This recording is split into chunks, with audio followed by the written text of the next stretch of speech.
So while your North Node is primarily about your highest path to growth in this lifetime to help you elevate your vibration, live in your purpose, and change the world, your North Node is very much impacting your relationships. And here's how.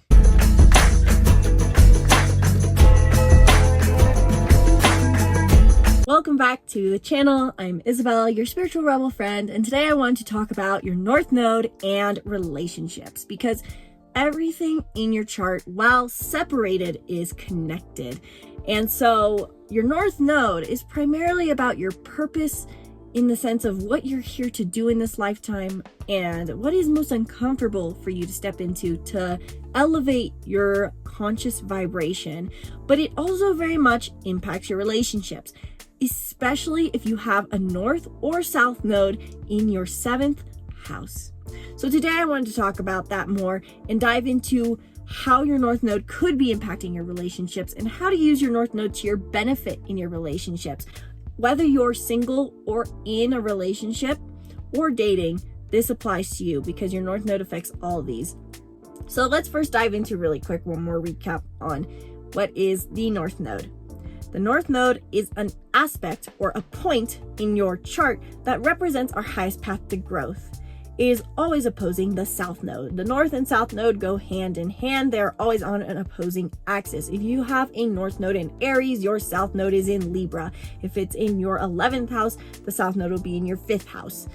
It's always opposing. And the South Node is what we are already good at, our overused gifts and talents. In another sense, it is our past life karma, what we've already mastered in our last life, but now limits us in this life. I simply like to think of it as our overused gifts and talents and our highest path to growth. What vibration we've mastered that can serve us in the journey and what can help us elevate our frequency. The North Node is something that is extremely uncomfortable for us. It is arguably the most uncomfortable thing for us to do. Hence why it is our North Node, because it's the most unfamiliar.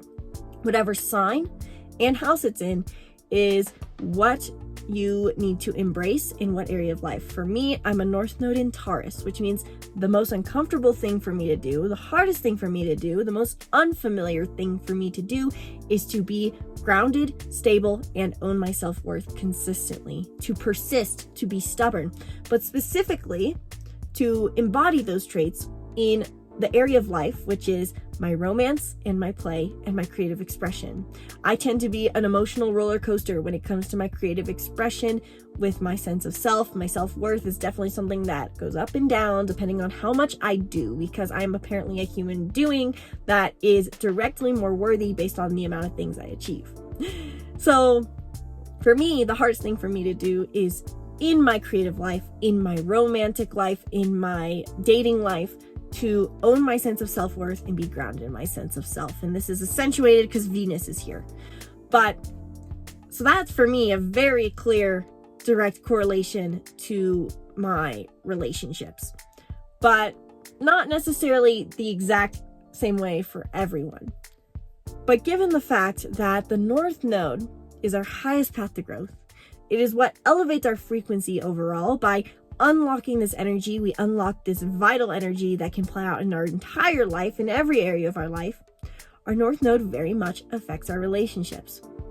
And I can use an example in my own life. And I don't mean to throw this person under the bus at all. They're a great person. But in my last relationship, I met them when they were very much in their North Node. For probably one of the few times in their life, or first times in their life, he felt as if he had truly embraced it. With a North Node for him in Libra in 5th house, he was being very balanced in his life, seeking life enjoyment, very neutral with his sense of self, very neutral with others in his life. He had mastered this sense for a moment of diplomacy, of peace, neutrality, seeing other people's perspective, asking about others, and that cultivated deeper relationships, more harmony in his dating life and his life enjoyment. But over the course of the year we dated, he slowly started to down spiral back into his South Node. And I can't say it's all his fault. I partially promoted negative habits without intending to, but South Node energy is something that is just so easy for us to come back to because it's what's familiar. So we can easily slip back into it without constant mindfulness and awareness. So for him, he started to slowly down spiral into his South Node in Aries in 11th house, becoming more impulsive again, more aggressive, hyper independent, isolating. I know that was one of the core reasons our relationship ended up not going so well, was because he was isolating and was wanting to just do his own thing. And his North Node energy eventually became just too hard to embrace. So this is an example of how the North Node and South Node play out in our relationships. Our South Node is what we're already good at, and our North Node is our growth. And so if we think about it as levels of consciousness or vibration, we become higher vibrational beings, more magnetic attractors when we are in our North Node. In the simple sense too, the universe, source, God rewards us for being in our North Node because we are expanding our container. It's like we finally tap into this extra limb of ourselves, so to say, and that makes it so we are more complete. And when we do so, the universe rewards us, whether that's with money or a lover. But here's the thing, the North Node is hard to maintain. I think for all of us, a North Node, being in our North Node takes a constant awareness, constant growth, constantly being mindful of it, or else we naturally slip into our overused tendency. That's just how we are. Now, one quick note, we're supposed to be in both. We're not supposed to banish our South Node, but we do need our North Node as well. So whether you're single or in a relationship or actively dating, if you're in your North Node energy, you're going to attract or be with the right kind of person. For those who are single, specifically, if you're in your North Node energy, you're likely going to attract people who are on that same wavelength as you. But one thing I've noticed for a lot of people who struggle with their North Node is we tend to attract people who are our North Node. So in the sense of maybe your North Node is in Aries, or for my past partner, his North Node being in Libra, I was very much a diplomatic, easygoing type 9 who embodied his North Node. We oftentimes seem to attract people who are our North Node, which is the universe way of saying, look at this person, can you now embody that? But instead we go, perfect, this person fills the void that I'm supposed to fill for myself. And it's sneaky for sure, because while we should be with people who are on the same wavelength as us, we have to be able to embrace it ourselves and be self-sufficient in order to enjoy that energy, or else it just becomes a compensation and we pull their energy from them, which is an unhealthy relationship. So that is one way your North Node could be playing out.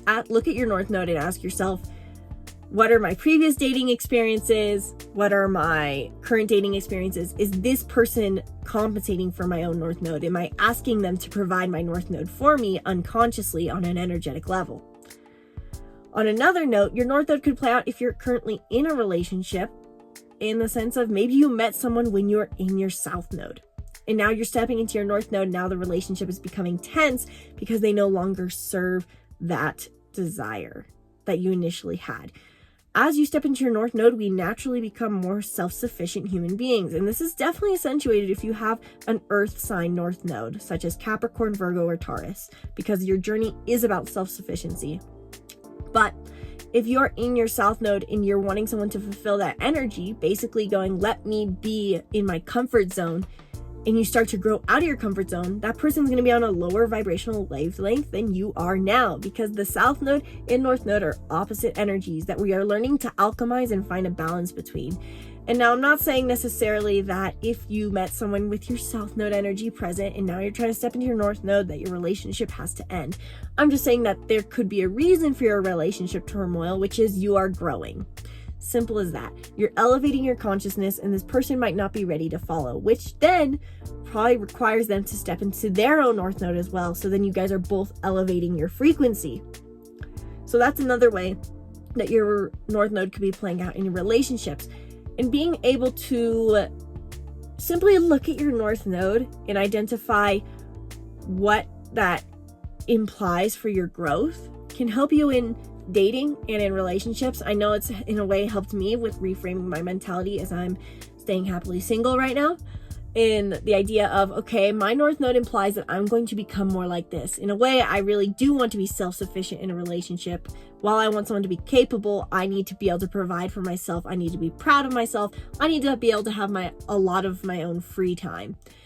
And meeting someone who's on that same energy wavelength of independence, but also not hyper independence, in the sense of enjoying connection without needing it, is going to be really important. And being aware of just when I meet people, what is the wavelength they're currently soaring at? And what am I putting out that is attracting at? In the end, your North Node and South Node really does just imply a vibrational tendency we can have. It can be a very clear indicator into what we're putting out into the universe. I know for me, with a South Node in Scorpio and a North Node in Taurus, I can oftentimes put out either vibrations of extreme chaos, but depth, where it's, oh, this person's in, and like we're so connected, but there's a lot of chaos in the relationship, or I'm super closely connected to this person, but there's chaos. Or on the other hand, oh, this person's nice, but they're stable, and there's not really much to them though. It's just kind of steady. That could be an energy that plays out with my North Node in Taurus and South Node in Scorpio. So in the end, because nothing is separate, your North Node and South Node do affect your relationships in the sense of what you're going to attract and also what you're going to vibe with. In the sense of just your South Node, if you meet someone at the time you're in your South Node, you may meet someone who's just at a natural base level, but if you grow, they may fall away. And if you meet someone when you're really in your North Node, you may connect better, but only if they're on the same wavelength as you. So finding someone who understands your South Node, because that is your overused gift and talent that you want someone to understand, but also having someone who is on the conscious level of your North Node is going to be important too, and making sure that you're not looking for someone who's compensating for that. I know even for me, in a sense, with my North Node being in 5th house in Taurus, my last partner was the compensation for me, in the sense that, he enabled me to live a life of more comfort and simplicity rather than going through the work of providing that for myself. He was the excuse to do that, so to say.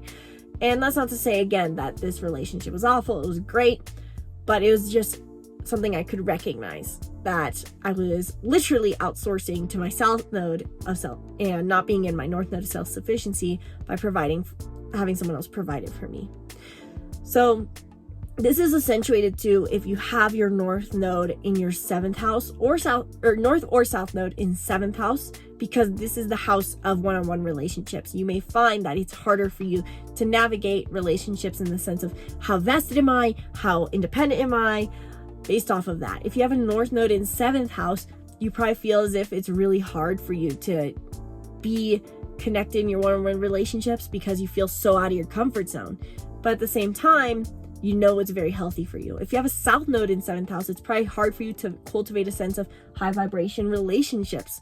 So let me know in the comments below if any of this resonated for you. Do you feel like you're in your North Node energy, and how's it playing out for you in your relationships? And while you're down there, be sure to hit the link in the description below to book a reading, where in 1 hour we dive deep into your unique personality type combination and how you can use it to understand yourself, live the life you want, and find the relationships you want. If you're single, if you're in a relationship and you want more help with your relationships using your personality type combination, these readings are for you. Thank you guys so much for watching this video. Sincerely hope you enjoyed. Be sure to subscribe to the YouTube channel and stay tuned for more videos. Once again, my name is Isabelle, and from my heart to yours, namaste.